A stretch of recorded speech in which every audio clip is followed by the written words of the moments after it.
Ameerika Ühendriigid kapituleeruvad sisuliselt ja tunnistavad, et Iraan on selles sõjas võitnud ning võib kindlustada oma domineerimise piirkonnas. Leppe Iraani ja USA vahel on praktiliselt valmis, mis lõpetab Lähis-Ida sõja, kuid see lepe kuulutab Iraani sisuliselt selle sõja võitjaks.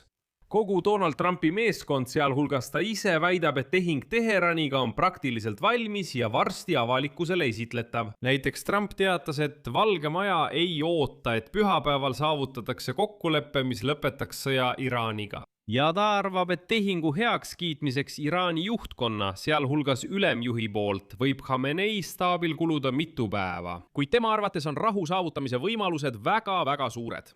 Kuigi tuletan meelde, et Trump ise ütles vaid mõned tunnid varem, et pühapäeval tehakse kindlasti lõplik otsus. Samal ajal teatas USA välisminister Marco Rubio, et lähitundidel võib Hormuzi väina ümber toimuva olukorra kohta tulla häid uudiseid. Valge Maja jõudis isegi avaldada tulevase rahulepingu esialgsed punktid. Kuid äkki teatasid Iraani esindajad ise, et Trump valetab. Iraan ei olnud nõus rikastatud uraani üle andma ega isegi lubanud praeguste läbirääkimiste raames Hormuzi väina avada. Minu nimi on Aleksei Petši, arutame seda teemat koos. Aga enne kui alustame, palun tellige see YouTube'i kanal, pange videole like ja kirjutage selle video alla mõni põhjalikum kommentaar. Olen teile selle eest väga tänulik. Lisaks sellele tellige minu Telegrami kanal Petši News, mille link on selle video kirjelduses. Seal avaldame operatiivsed uudiseid kohe, kui need laekuvad. Nii et räägime kõigest järjekorras. Lühidalt öeldes on paljud eksperdid praegu veendunud, et tulevane tehing, mida Donald Trump praegu arutab, näeb välja nagu Teherani võit, kes on tõmmanud Ameerika presidendi läbirääkimiste sohu, mida Iraan võib venitada kuni novembris toimuvate kongressi vahevalimisteni. Iraanlased saavutasid oma varade vabastamise, mida enne sõda ei olnud. Blokaad vahetati blokaadi vastu, ehk siis USA tühistab oma blokaadi ja Iraan väidetavalt lubab tühistada Hormuzi väina blokaadi. Ehk siis ka siin ei ole sõja tulemusena mingit tulemust, sest blokaad tekkis sõja tagajärjel. Iisraeli jaoks on see kõige ebameeldivam, sest iraanlased suutsid sellesse kokkuleppesse siiski sisse suruda vaherahu Liibanonis, sidudes selle põhifrondiga. Aga kust sellised järeldused tulevad? Ja siin hakkamegi asja uurima. Tuletan meelde, et laupäeval teatas president Trump, et peagi kuulutatakse välja kokkulepe, mis lõpetab sõja Iraaniga. Ja praegu käivad läbirääkimised lõplike aspektide üle. Trumpi kommentaarid tulid pärast eraldi telefonikõnesid Araabia ja moslemi riikide juhtidega ning ka Iisraeli peaministri Benjamin Netanyahuga.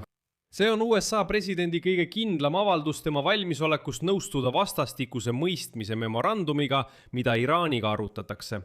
See avaldus on mõeldud sõja lõpetamiseks, Hormuzi väina järkjärguliseks avamiseks ning vähemalt 60-päevaste üksikasjalikumate läbirääkimiste alustamiseks küsimustes, sealhulgas Iraani tuumaprogrammi osas.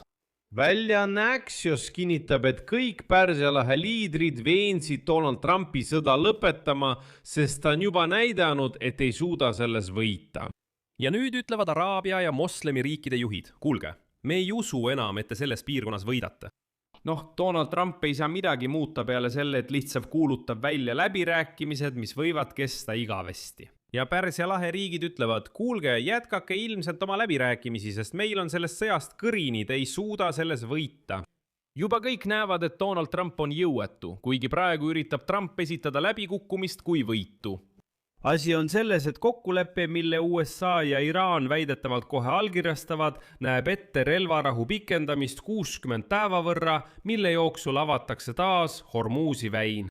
Iraan saab vabalt oma naftat müüa, ehk kõik sanktsioonid tühistatakse ning samuti toimuvad läbirääkimised Iraani tuumaprogrammi piiramiseks. Mitte likvideerimiseks, vaid piiramiseks. Ja isegi siis toimuvad hiljem ainult läbirääkimised.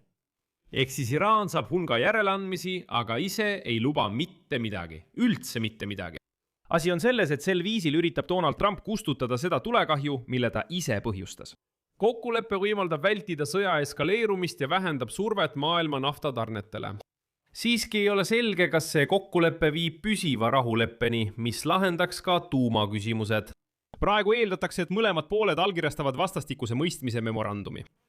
See kehtib 60 päeva ja seda saab vastastikusel kokkuleppel pikendada. 60 päeva jooksul on Hormuzi väin avatud ilma läbipääsutasuta. Nii arvavad ameeriklased. Ja Iraan nõustub eemaldama väinas paigaldatud miinid, et tagada laevade takistamatu läbipääs. Vastu USA tühistab Iraani sadamate blokaadi ja teeb Iraanile mõningaid sanktsioonierrandeid, et võimaldada Teheranile vabadust. Müüa oma naftat.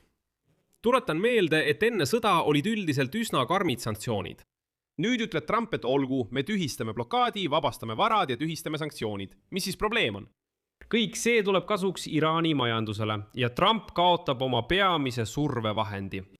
Huvitav on see, et Ameerika allikate andmetel andis Iraan vahendajate kaudu USA-le tähelepanu suulised lubadused selle kohta, kui suuri järeleandmisi ta on valmis tegema surve tõttu. Uraani rikastamise peatamise ja tuumamaterjalist loobumisega, kuid Iraan keeldus seda lubadust memorandumisse lisamast. Ta ütleb, et ainult suuliselt.